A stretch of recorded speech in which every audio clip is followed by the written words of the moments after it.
নায়িকা হওয়ার রাস্তাটা খুবই সহজ। একটা মানুষ খালি প্রশংসাই শুনবে। প্রিয় দর্শক, সবাইকে অনেক অনেক প্রীতি এবং শুভেচ্ছা। আমন্ত্রণ মাই টিভির পর্দায় আমাদের আয়োজন স্টার গসিপে। চলুন পরিচিত হয়ে নিই সেই মানুষটির সাথে, আমাদের প্রিয় সঙ্গীত শিল্পী, জনপ্রিয় মুখ আঁখি আলমগীর। অনেক অনেক শুভেচ্ছা আঁখি আপু। Thank you. ক্লাস 9 থেকে একজন সঙ্গীত শিল্পী হিসেবে বেড়ে ওঠা। হ্যাঁ। অনেকেই হয়তো জানেন না যে একজন সঙ্গীত শিল্পী হিসেবে যাত্রাটা এত অল্প বয়সে হয়েছিল। হ্যাঁ, অনেক আগে হয়েছিল। এক্ষেত্রে কি আসলে খুব প্রিপ্ল্যান ছিল যে আমি একজন সঙ্গীত না। শিল্পী হতে চাই? এটাও প্ল্যান ছিল না, কারণ অনেক আগে থেকে গান শিখতাম এবং আমার যারা ওস্তাদজি ছিলেন, যারা গুরুজি ছিলেন, প্রত্যেকে বাংলাদেশের সমস্ত বিখ্যাত গুরুজি ছিলেন। ওনাদের কাছে গান শেখার জন্য মানুষ লাইন ধরে থাকতো একটা সময়। হাতে খড়ি আমার ছোট খালা বিনু আহমেদের কাছে, উনি খুব সুন্দর গান করতেন, উনি আমাদের গান শেখানো শুরু করেন। এরপরে প্রপার ক্লাসিক্যাল শিখেছি শামসুল হুদার কাছে, দেন আক্তার সাদমানির কাছে, তারপরে সঞ্জীবদের কাছে।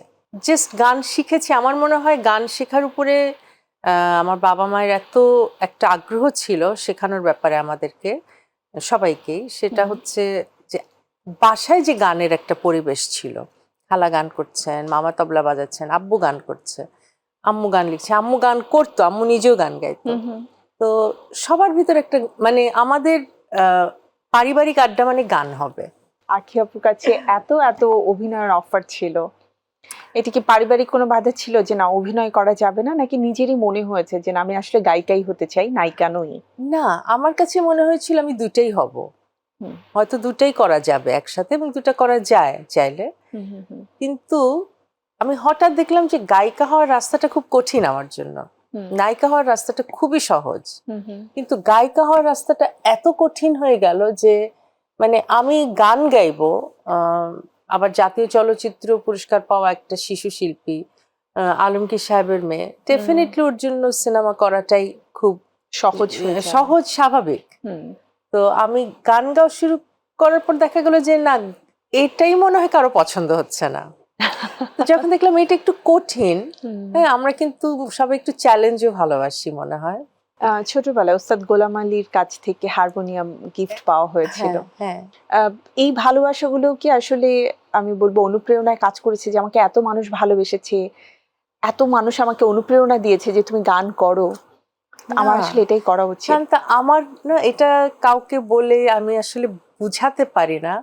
আমাকে কোনো কিছু মানে আমাকে অনেক কিছু টাচ করে, বাট যখনই তুমি আমাকে প্রশংসা করবো, ওই জিনিসটা থাম করে এসে একটা কোথায় যেন দেয়াল আছে অদৃশ্য, ওখানে সাটকে যায়।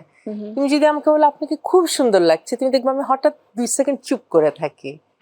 মানুষ বলে না থ্যাংক ইউ সো মাচ, তোমাকেও অনেক সুন্দর লাগছে, মানে একটা নর্মাল ইন্টারাকশন। খুব প্রশংসা করতো বা খুব উৎসাহ দিত, সেটাকে আমি একদমই গায়ে মানে মাখতাম না। আর বরঞ্চ যখন কেউ ভুল ধরতো সেটা আমি খুব সিরিয়াসলি নিতাম। বাসাতেই বেশি ভুল ধরা হতো, হ্যাঁ, তো ওগুলোই আমি খুব সিরিয়াসলি আমার তো মনে হয় আলমগীর স্যার এইসব ব্যাপারে অনেক বেশি খুঁতখুঁতে, অনেক বেশি পার্টিকুলার। মানে মাঝে মাঝে খুবই মন খারাপ হতো, কিন্তু মনে হয় যে না ঠিক আছে, একটা মানুষ খালি প্রশংসাই শুনবে, তার ভুল কেউ ধরবে না, এটাও তো ঠিক না। একজন শিল্পীকে তো ভুলগুলো শুধরানোর জন্য, যদি স্পেশালি যদি আমি নিজেও তো না বুঝতে পারি। আঁখি আপু, ছোট করে শুনবো, সেটি হচ্ছে নায়ক আলমগীরের মেয়ে থেকে নিজের আলাদা একটা পরিচয় তৈরি করে নেয়া আঁখি আলমগীর কেমন লাগে? আমি ছোট করেই বলছি, এটা অবশ্যই ভালো লাগে। আমার মনে হয় এটা আমার চেয়ে বেশি আমার বাবা মার ভালো লাগে। আমার বাবা যেহেতু সে এত বড় একটা নাম, তার কাছে নিশ্চয়ই তার ভিতরে নিশ্চয়ই ভালো লাগে, যদিও সে কখনো বলেন নাই। কিন্তু আমার কাছে মনে হয় যে এটা আল্লাহ প্রদত্ত, এটা গড গিফটেড, এটা তুমি চাইলেও করতে পারবে না। এটা আসলে মানুষ চাইলেই হয় না, অনেক কিছু চাইতে হয়, অনেকগুলো ফোর্স চারদিকে তোমার জন্য কাজ করলে তখন ব্যাপারটা সার্থক হয়।